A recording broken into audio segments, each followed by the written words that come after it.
still survives in the ruins of Azovstal, an incendiary bombardment raining fire down on the last Ukrainian defenders. But hundreds, maybe even more than 1,000 fighters are thought to be making a final stand in the tunnels below. Above ground, tens of thousands of civilians are now living in occupied Mariupol. Russia claims life is improving and that the city will be rebuilt. But that was not the picture painted by a convoy of up to 1,000 cars, which yesterday arrived in Ukrainian territory.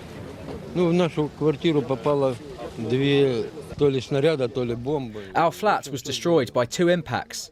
These were either shells or bombs. Everything got burnt to the ground. Nearly a month we used to live in the basement, and then we decided to sneak to a Ukrainian-controlled area.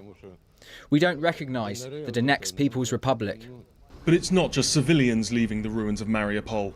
Russia appears to be drawing troops away from the siege and into the fight for the Donbass. And you only need to look at their disastrous attempt to cross the Svyetsky Donets River to see why they might be needed. An entire battalion wiped out over just a couple of days. It's led British military intelligence to claim Russia has now lost 1/3 of the forces they used to launch this invasion. But in this war, you get a very different picture painted by both sides. Russia's top diplomat suggesting his country is the victim, not the aggressor. We did everything to avoid a direct clash, but since the challenge was thrown, we, of course, accepted it. We are no strangers to sanctions. They were almost always there in one form or another.